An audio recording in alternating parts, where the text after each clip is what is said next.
سكويد جيم هي سلسلة من نتفليكس اللي دارت ضجة كبيرة في العالم واللي لمت أكثر من ملايين المشاهدات، واللي وراتلنا مرة أخرى باللي الكوريين في السينما راهم في مستوى آخر. بصح كاين واحد الحاجة اللي بزاف ناس ما يعرفوهاش، واللي هي أنه سكويد جيم ما كانتش راح تخرج أصلا. قبل ما نتفليكس يقبلوها، هاد السلسلة ترفضت من مئات الاستوديوهات وشركات الإنتاج الكورية. والسؤال اللي راح يجيكم في بالكم هو علاه كامل قالوا لهم لا. والغريب في هذا أنه بمجرد نتفليكس قررت إنتاج ولات ضربة عالمية. لكن واش رايكم الى نقول لكم بلي نقدروا نتفاهموا هاد الاستوديوهات رفضهم، لانه على ما يبدو قصة سكويد جيم اقرب للواقع بزاف مما كنا نتوقعوا. ما نطولش عليكم، خلونا نبداو الفيديو. حط راسك مليح معايا، راح تبدا الحلقة الاولى من الحقيقة وراء. سكويد جيم هي سلسلة ينظمها جماعة غامضة ونقدر نسموها بلعبة سورفايفل، تحكي على 456 شخص اللي يتلاقوا في لعبة، والناجي الوحيد يربح 32 مليار يورو، ولا كيما في السيري 45 مليار وون. حاجة تخلع في الحقيقة. وش إذا قلت لكم بلي هاد القصة مستوحاة من أحداث وقعت في كوريا الجنوبية في الثمانينات، وماشي بالطريقة الفاني كول تاع السيري، ولكن بطريقة تخوف أكتر وأكتر. في الثمانينات بدات حالة اختفاء غريبة في كوريا الجنوبية. تخيل معايا طفل صغير يخرج من المدرسة يوم ثلاثاء وما يوصلش للدار. حسب اللي شافوه جاو عنده زوج اعوان من الشرطة وقالوا له ايا نديوك للدار وقرب الظلام، ومن بعد ما تسمع عليه اي خبر. لكن ماشي غير هو، في نفس الأسبوع 5 أطفال آخرين اختفوا، وكلهم كانوا آخر مرة مع أعوان الشرطة. واحد يختفي حاجة تخلع، بصح 6 أطفال في أيام قليلة، هاد الشي مدهش. والأغرب من هذا أنه الوالدين تاع الأطفال كي راحوا شكاو من الشرطة حتى هما اختفوا. وهنا تبدا قصة تخوف. عائلات كاملة بدات تختفي، الوالدين وحتى كبار السن ولا الناس اللي يعيشوا في الشارع، ودائما نفس السيناريو. الشرطة تقرب منهم تهضر معهم ومن بعد يختفيوا. وين راهم؟ وش كاين؟ وش هو السبب الحقيقي؟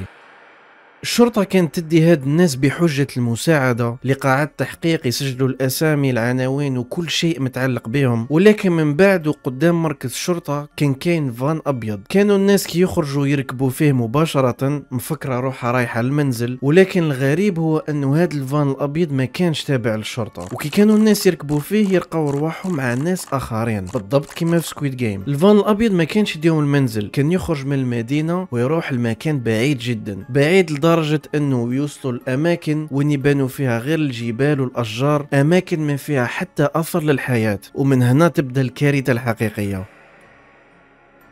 ولتم الاطفال بداو يبكيو لانهم خلاص ولاو خايفين، والكبار اللي كانوا معاهم في الفان بداو يسقسوا الشرطه واش هو صاري، وين راكم دايرين. بصح اللي كان يصرف هذا الفان هو عنده اول سؤال، ولا اذا طفل بدا يبكي كانوا الناس يتعرضوا للضرب بلا رحمه. الفان الابيض وصل للمكان المقصود، والناس اللي تخطفوا وتحبسوا لقاو رواحهم امام مكان كبير، هيكل ضخم ومجهول. حسب الشهود المكان هذا يشبه سجن كبير. كي دخلوا الناس لهذيك البنايه لقاو قدامهم قاعات كبار فيهم مئات الأسرة، نفس القاعة الرئيسية اللي في سكويد جيم، كبيرة وفيها أسرة بالصفوف، وبالمعنى هي عبارة عن سجن كبير. الجدد اللي دخلوا شافوا بلي كاين ناس من قبلهم، والحاجة الأولى اللي لاحظوها هي أنه كامل الناس اللي كانوا في هذا الحبس الغريب لابسين نفس اللبسة، خضراء ولا زرقاء مخططة بالأبيض كيما اللبسة اللي يلبسوها المشاركين في سكويد جيم. ومن بعد جاهم واحد من الحراس وقال لهم من اليوم ما عندكم لا اسم لا عنوان لا عائلة، ومن اليوم راكم أرقام فقط، كل واحد عنده رقم، مثال 4 5 6 كيما المشاركين تاع سكويد جيم اللي كل واحد فيهم يتعرف برقم. والحراس اضافوا لهم تاني وبصريح العبارة ما راحش تخرجوا من هذا المكان. وهنا الناس بدات تفهم بلي راهم في معسكر اعتقال كبير مخبي في كوريا الجنوبية.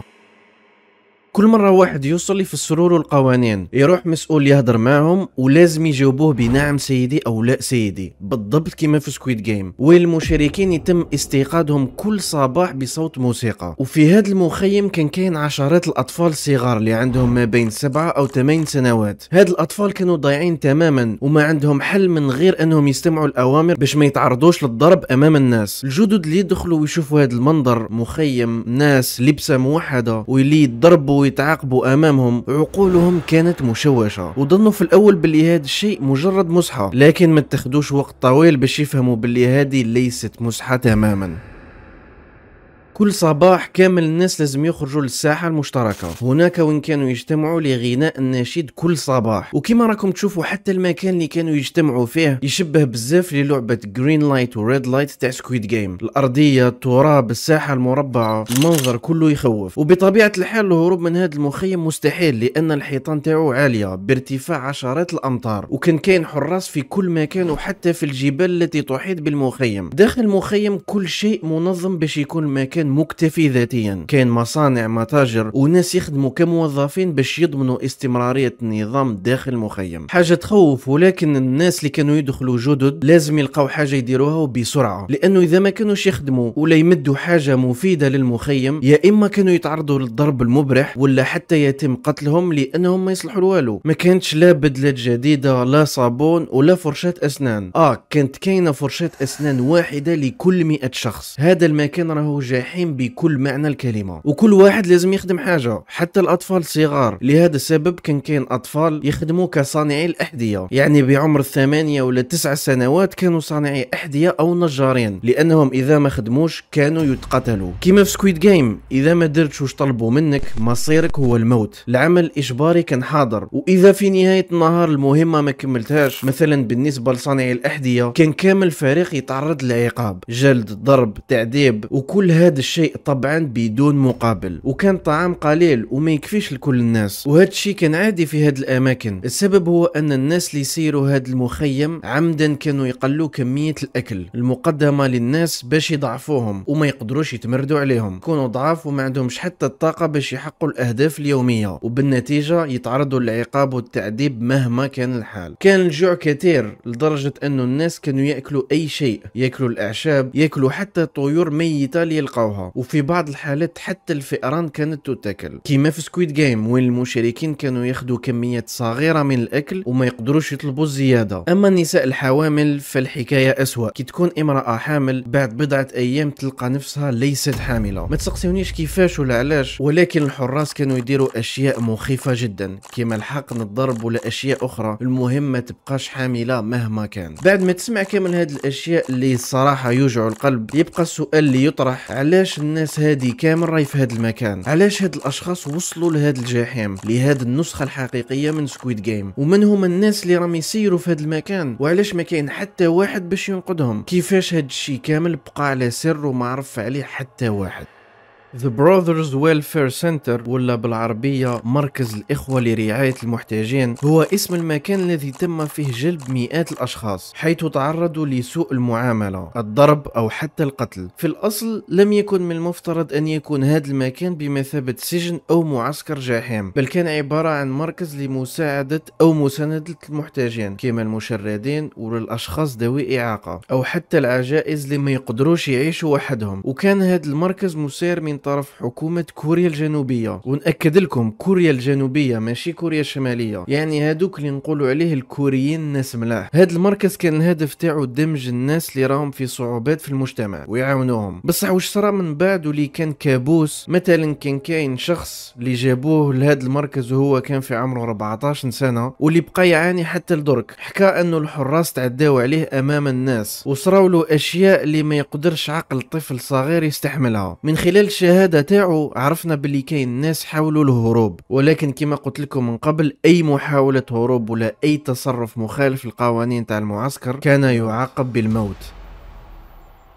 السؤال اللي نقدروا نطرحوه لنفسنا هو انه واش صرا للناس اللي كانوا اول مره هنا، الناس المشردين المعاقين واللي كانوا فعلا محتاجين للمساعده؟ وراهم؟ لانه هذا المكان موجود من زمان. هو انه الناس اللي كانوا اول مره يدخلوا المركز كما المعاقين المشردين واللي كانوا فعلا محتاجين للمساعده تم تحويلهم لمبنى اخر بعيد، وفي ذلك المبنى الحراس كانوا يحقنوهم بالمخدرات. يعني الناس هذه كانت دائما في حاله غيبوبه او مخدرين كامل الوقت، ومن بعد كانوا يحبسوهم مع بعضهم فقط ناس مخدرين في ظروف لا إنسانية. الحراس والناس اللي كانوا يسيروا هذا المركز كانوا يديروا لهم حقون، يعطيوهم مخدرات، أدوية، ويجربوا فيهم أمور خطيرة. والقسم هذا سماوه بقسم الزومبي. كان معروف بقسم الزومبي لأنه الناس اللي كانوا فيه ولات حالتهم سيئة جدا، ما يقدروا يديروا حتى حاجة. والناس اللي كانوا يروحوا لهذا المركز منذ البداية كانوا يروحوا على خاطر شافوا الإشهار اللي دارته الحكومة الكورية في التلفزيون على اساس راح يساعدهم. وزيد في هذا المركز كاين ناس اللي كبروا فيه وبعد سنوات طويله محبوسين اكتشفوا باللي كان ابوهم محبوس في نفس المركز ولا اخوهم ولا حتى اختهم وما كانوا واعيين منذ البدايه. باش تشوفوا الدرجه اللي كانوا الناس متاثرين ومصدومين نفسيا لدرجه انه ما كانوش يشوفوا واش راهو صاري حواليهم. ومن الممكن تسالوني ايه صح بصح الوالدين كيفاش كانوا يلقاو ولادهم؟ ما على باليش راكم تفكروا الجوله اللي حكيت لكم في بدايه الفيديو. في هذيك الجوله المركز الامني كانوا يجمعوا المعلومات كما قلت، سواء باش الاطفال يلقاو طريقهم باش يرجعوا لديارهم ولا الوالدين يلقاو ولادهم. وباش القصه ما تتنشرش ولا تخرج للعالم كان لازم يتقبضوا على كل واحد يقدر يعرف القصه ولا يحكيها. مثلا كي الاطفال كانوا يعطيوا عناوينهم ومعلوماتهم الشخصيه، الحكومه كانت تبعت شرطه باش يروحوا يتقبضوا على بقيه العائله ويبعتوهم لنفس المعسكر. هكا ما يقدر حتى واحد يهضر على القصه ولا يحكي بالشيء اللي صرا. ونفس الشيء بالنسبه للوالدين، باش الطفل ما يخرجش ويقول والدي اختفوا وما نعرفش وين راحوا والناس تبدا تتقلق عليه، الطفل حتى هو كان يتم القبض عليه ويتبعت لنفس المعسكر. والشيء اللي يخوف في القصه هو انه هذيك المراكز الامنيه اللي كانوا يديروا فيها التحقيقات ويجمعوا المعلومات كانت تحت اداره حكومه كوريا الجنوبيه، يعني الحكومه نفسها كانت متورطه في القصه. وزيد على هذا الحكومه كانت عاملت المركز كانه الجنه الجديده، وقالوا للناس اللي يحتاجوا المساعده هنا راح تلقاو راحتكم. داخل المركز كانوا يديروا لهم غسيل المخ ويقنعونهم باللي هذا امر من الاله وان هذا المكان هو الاصلح لهم. يعني الحكومه كانت متواطئه مع هذا الجحيم. وبطبيعه الحال كما اي قصه خايبه ومليئه بالظلم لازم يجي نهار وتنفجر في وجه الجميع. وبالصدفه في نهار من النهارات كان كاين واحد اسمه كيم. هاد السيد كان وكيل نيابه. كيم كان يحب الصيد، وفي نهار خرج للصيد في الغابه كان يتجول فيها ويتسلى بالصيد وما كانش عارف واش راح يلقى. كي كان كيم يصيد شاف حيوان من بعيد، صوب عليه بالمنظار تاعو، لكن كي صوب لاحظ حاجه غريبه تتحرك جنب الحيوان فوق الجبل من بعيد. قال في باله ما هذا الشيء؟ علاه كاين حاجه تتحرك في المنظار تاعي؟ هذا الشيء غير عادي. نزع المنظار وبدا يركز على الجبل وين كانوا هذيك الحركات الغريبه. استعمل المنظار تاعو مره اخرى وكي قرب الصوره شاف حاجه تخليه يتجمد في مكانه. الحيوانات اللي كان يشوفها من بعيد ما كانتش حيوانات بل كانوا ناس، كلهم لابسين نفس اللبسه مربوطين بسلاسل، وكان كاين صغار وكبار معاهم. شاف حتى حارس واقف بجنبهم ومعاه كلب، والناس المربوطين كانوا يحفروا الارض كانهم في عمل. كيم واللي هو وكيل نيابه بدا يشك وقال في باله ما هذه القصه الغريبه؟ في هذه المنطقه ما كاين اي سجن، هذه حاجه غير عاديه. كي رجع للمنزل قرر يبدا البحث ويشوف واش راهو صاري بالضبط. وهنا بدا التحقيقات تاعو على هذيك القصه اللي ولات معروفه باسم سكويد جيم في الواقع. وكما في سلسله سكويد جيم واحد من الشخصيات يلاحظ حاجه غير عاديه كعضو من عائلته او صاحبه يختفي ويقرر يدخل في تحقيق باش يفهم واش راهو صاري بالضبط. كيم بدا يبحث على هذيك البنايه الغريبه وتذكر باللي جنب الناس اللي كانوا مربوطين كان كاين هيكل غريب، وقدر يوصل لاسم المكان واللي هو The Brothers Welfare Center.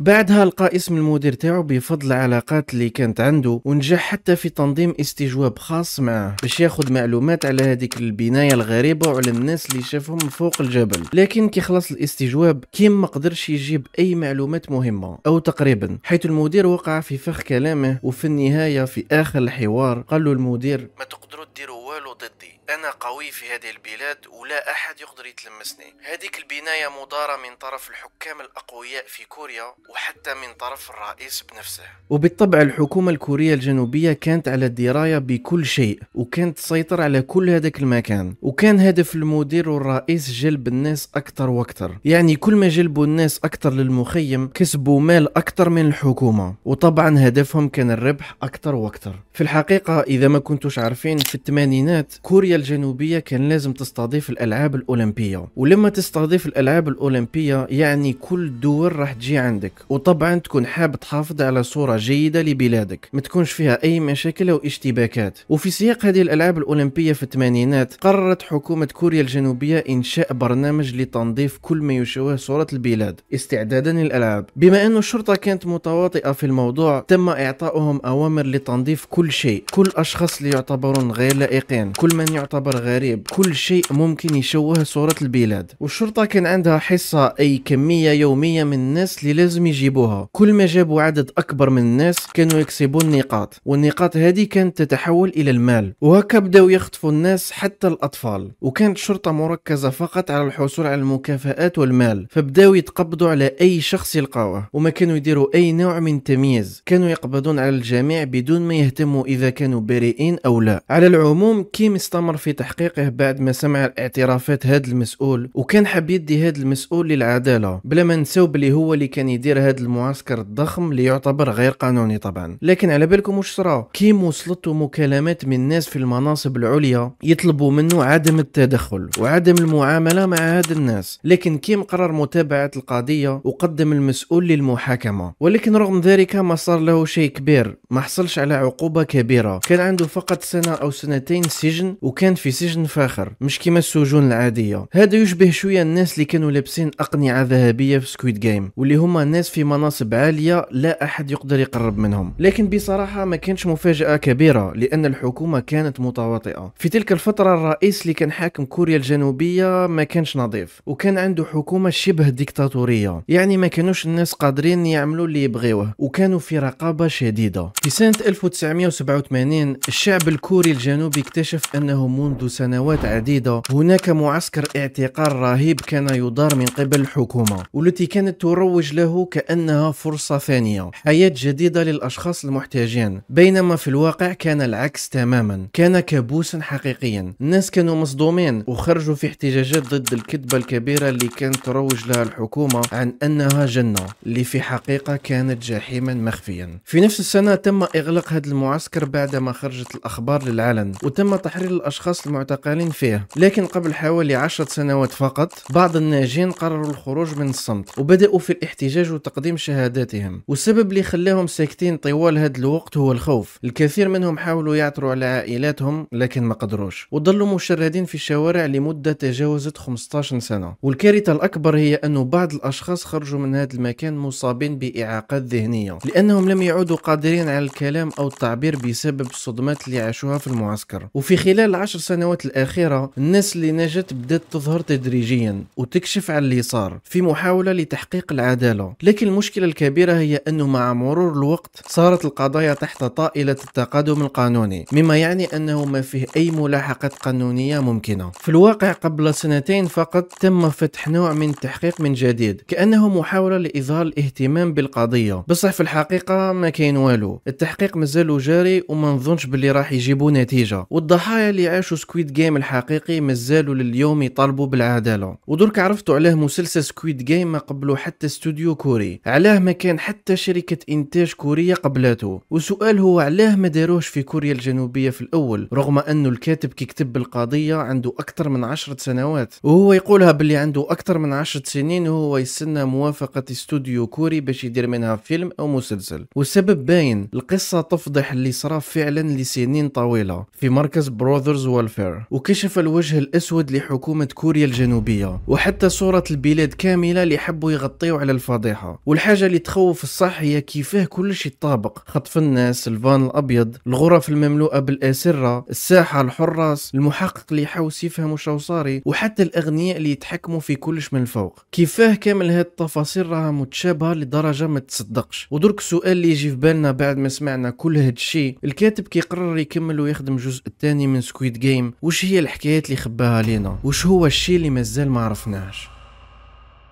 Thanks to everyone who supported us by liking and subscribing and sharing the video with friends.